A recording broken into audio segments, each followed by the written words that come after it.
Hello everyone, જય શ્રી કૃષ્ણ, જય મુરલીધર બધાને. સ્વાગત છે તમારું પ્રિયાસ કુકિંગ ચેનલમાં. હવે શિયાળાની ઠંડી હોય એટલે દરેક લોકોના ઘરમાં ગુંદર પાક, મેથી પાક, અડદિયા, ખજૂર પાકનું સ્વીટ છે એ બનતું જ હોય છે. અને આપણા વડવાઓ પણ પહેલેથી કહેતા આવે છે કે શિયાળાની ઋતુમાં આ બધી વસ્તુ સવારે ઉઠીને નૈણા કોઠે એક તો ખાવી જ જોઈએ, જે આપણા બોડી માટે ખૂબ જ ફાયદાકારક છે. એમાંની જ એક રેસીપી એટલે ખજૂર પાક. ચલો આપણે એની રેસીપી આગળ મુજબ જોઈએ.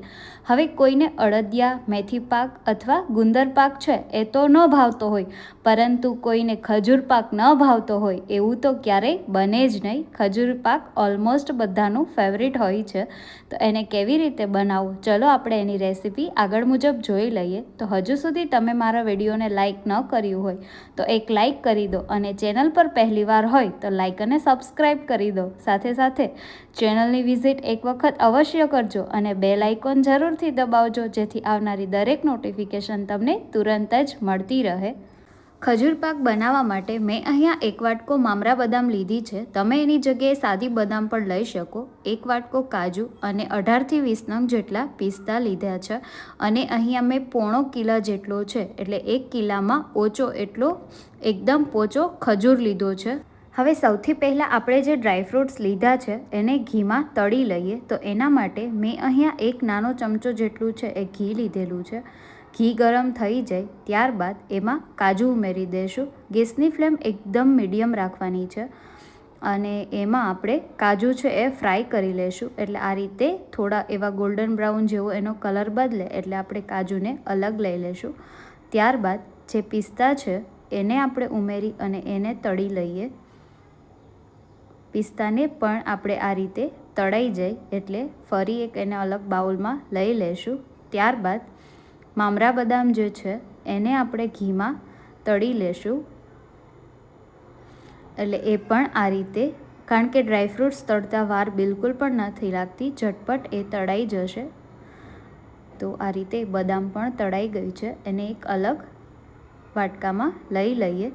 ત્યારબાદ એમાં જ જે ઘી વધ્યું છે એમાં આપણે ખાલી 1 ચમચી જેટલું ઘી ઉમેરી અને આપણે જે પોચો ખજૂર લીધેલો છે એને એમાં ઉમેરી દઈએ.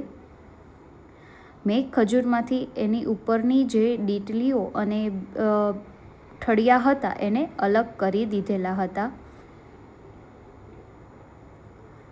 તો આ રીતે એમાં થોડું ઘી ઓછું લાગ્યું એટલે અડધા ચમચા જેટલું મેં ફરી ઉમેરી અને આ રીતે એકદમ પોચું છે એ મિશ્રણ બનાવીને તૈયાર કરી લીધેલું છે. હવે આ રીતે એકદમ ખજૂર સરસ એવો ઘીમાં શેકાઈ જાય અને આ રીતે એક સરખો મેલ્ટ થઈ જાય એટલે એને આપણે ઉતારી લઈશું. ત્યારબાદ ઘીમાં જે ડ્રાયફ્રૂટ તળેલા હતા એને મેં આ રીતે અધકચરા છે એ ભૂકો કર્યો છે. તો સૌથી પહેલાં એ બધા આપણે ડ્રાયફ્રૂટ્સને એમાં ઉમેરી દઈએ. ત્યારબાદ એને સરખી રીતે છે એ ગરમ જ હોય, આપણે હાથથી એને અડી શકીએ એટલો ખજૂર આપણે જે મેલ્ટ કર્યો છે એ ગરમ હોય ત્યારે આ બધી વસ્તુ ઉમેરી અને એને સરખી રીતે મિક્સ કરી દઈશું. ચમચાના મદદ વડે સરખું મિક્સ ન થાય એટલે મેં અહીંયા હાથેથી જ મિક્સ કર્યું છે. એનાથી સરખી રીતે બધામાં ડ્રાયફ્રૂટ્સ છે એ મિક્સ થઈ જશે.